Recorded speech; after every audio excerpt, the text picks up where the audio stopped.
रामायण में एक ऐसी चेतावनी छिपी है जो शायद पूरी पृथ्वी के आखिरी किनारे की ओर इशारा करती है। एक ऐसी जगह जहां तक पहुंचना तो संभव है, लेकिन वहां से लौटना शायद नहीं। ये कहानी सिर्फ लंका की खोज की नहीं है, ये कहानी है उस सीमा की जहां सुग्रीव खुद वानर सेना को आगे बढ़ने से रोक देते हैं। और अगर रामायण को ध्यान से पढ़ा जाए तो ये किसी आध्यात्मिक लोक की नहीं, बल्कि एक असली खतरनाक जगह की चेतावनी लगती है। हमारी इस सीरीज में जब हम सुग्रीव के एटलस को समझने की कोशिश करते हैं तो एक दिलचस्प पैटर्न सामने आने लगता है। रामायण अचानक मिथोलॉजी कम और ज्योग्राफी ज्यादा लगने लगती है। पिछले एपिसोड में हमने ईस्टवर्ड एक्सपेडिशन को फॉलो किया था और वहां जो मिला वो चौंकाने वाला था। रूट आइस एज की कोस्टल लाइन से मेल खाता है, आइलैंड्स का क्रम, अलग अलग जानवरों का वर्णन और यहां तक कि साउथ अमेरिका के किनारे मौजूद एक विशाल मार्कर तक। लेकिन आज की यात्रा उससे भी ज्यादा अजीब है, क्योंकि इस बार दिशा है दक्षिण, और दक्षिण को रामायण किसी नई दुनिया की तरह नहीं दिखाती, बल्कि एक सीमा की तरह। रामायण की पूरी खोज कहानी का केंद्र भी यही है। रावण माता सीता को लेकर दक्षिण की ओर उड़ता है। जटायु उस दिशा को देख लेते हैं। रास्ते में माता सीता अपने गहने गिराती है, जो बाद में वानर सेना को मिलते हैं। हर सुराग, हर संकेत एक ही दिशा की ओर इशारा करता है, दक्षिण। इसलिए सुग्रीव अपने सबसे भरोसेमंद योद्धाओं को इसी दिशा में भेजते हैं, अंगद, जांबवान और हनुमान जी। ये कोई साइड मिशन नहीं है, यही पूरी खोज का केंद्र है। लेकिन सुग्रीव की बातों की खास बात यह है, वो कल्पना से शुरू नहीं करते, वो जमीन से शुरू करते हैं, भारत के बीचों बीच से, और धीरे धीरे दक्षिण की ओर बढ़ते हैं। सबसे पहले नर्मदा, फिर गोदावरी, फिर कृष्णा और अंत में कावेरी। ये कोई काव्यात्मक क्रम नहीं है, ये सीधी भौगोलिक रेखा है, उत्तर से दक्षिण की ओर उतरता हुआ एक प्राकृतिक मार्ग। और सुग्रीव उसी रास्ते को कदम दर कदम फॉलो करते हैं।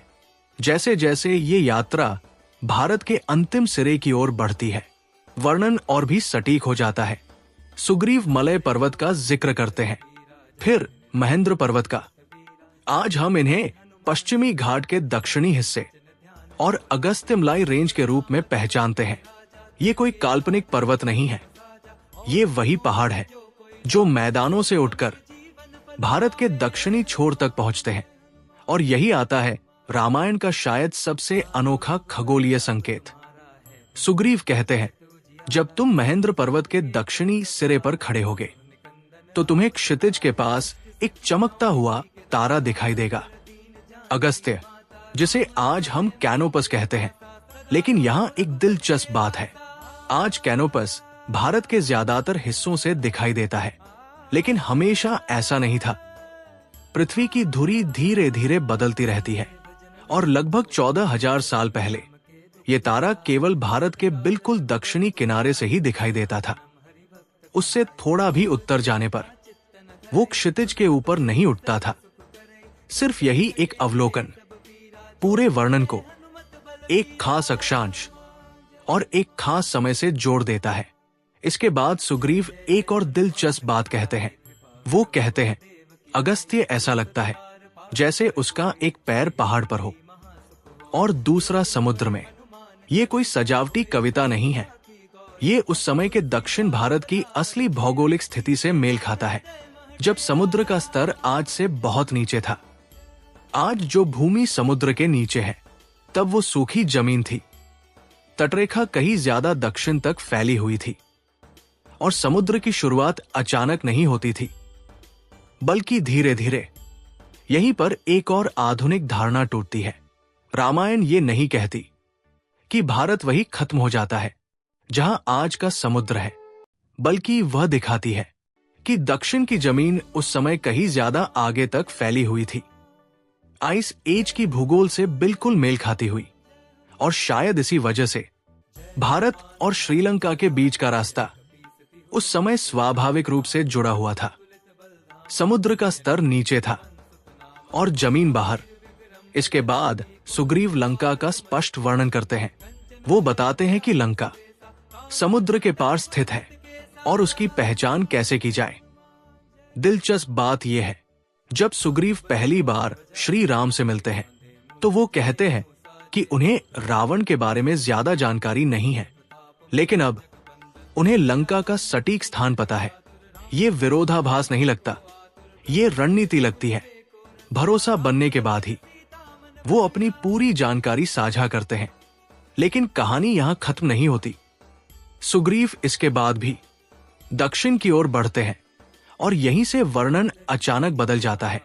समुद्र गहरा हो जाता है, द्वीप कम होते जाते हैं और जमीन कठिन।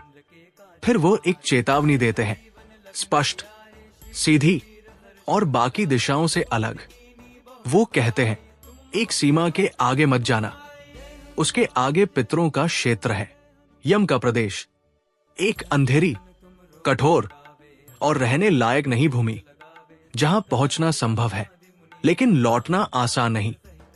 अगर इसे प्रतीक के रूप में न पढ़ा जाए तो ये वर्णन एक असली जगह से मेल खाता है। अंटार्कटिका लगभग 14,000 साल पहले भी ये पृथ्वी की सबसे कठोर जमीनों में से एक था। चारों तरफ बर्फ, तेज ठंड और पूर्ण अलगाव। लेकिन आधुनिक विज्ञान बताता है कि बहुत पुराने समय में अंटार्कटिका के कुछ हिस्से बर्फ से पूरी तरह ढके नहीं थे। वहां नदियां भी बहती थी। और सबसे अजीब बात, अंटार्कटिका का जिक्र बहुत पुराने नक्शों में भी मिलता है। 1513 में ओटोमन एडमिरल पीरी रीस ने एक विश्व मानचित्र बनाया। वो खुद लिखता है कि ये कई प्राचीन स्रोतों से लिया गया है। उन नक्शों में दक्षिण में एक विशाल महाद्वीप दिखाई देता है जिसकी तटरेखा और नदियां साफ दिखती है। फिर 1531 में फ्रांसीसी कार्टोग्राफर ओरोंटियस फिनेस ने एक और नक्शा बनाया। उसमें भी दक्षिण का वही महाद्वीप दिखता है। दिलचस्प बात, उस समय अंटार्कटिका की आधिकारिक खोज भी नहीं हुई थी। फिर भी उसकी भौगोलिक आकृति आज की रडार इमेजिंग से काफी मिलती है। इन नक्शों का मतलब ये नहीं कि किसी ने वहां बसावट की थी, लेकिन ये जरूर दिखाता है कि उस जगह का ज्ञान कहीं न कहीं मौजूद था। और शायद इसी वजह से सुग्रीव की चेतावनी इतनी महत्वपूर्ण लगती है। वो उस भूमि को जीतने की जगह नहीं बताते, बल्कि एक सीमा की तरह, एक ऐसी जगह जिसे लोग जानते थे लेकिन जानबूझकर दूर रहते थे। और जब राम उनसे पूछते हैं कि उन्हें ये सब कैसे पता है, तो सुग्रीव एक सीधा जवाब देते हैं। वनवास के दौरान जब वो वाली से बचकर भाग रहे थे, तब उन्होंने दूर दूर तक यात्रा की। उन्होंने दुनिया के कई हिस्से देखे, कई बार घूमे। यानी ये ज्ञान कल्पना से नहीं आया, न किसी दिव्य संदेश से, बल्कि अनुभव से। और शायद यही इस पूरे वर्णन का सबसे दिलचस्प हिस्सा है। रामायण दक्षिण को अनंत दिशा की तरह नहीं दिखाती। उसका एक अंत है और उस अंत के बाद एक ऐसी भूमि है जो मौजूद तो है, लेकिन जहां जाना शायद कभी भी आसान नहीं था। अगर आपको ये यात्रा उतनी ही रोचक लगी जितनी हमें, तो इस वीडियो को लाइक करें, शेयर करें और रामदूत डायरीज को सब्सक्राइब करना न भूलें।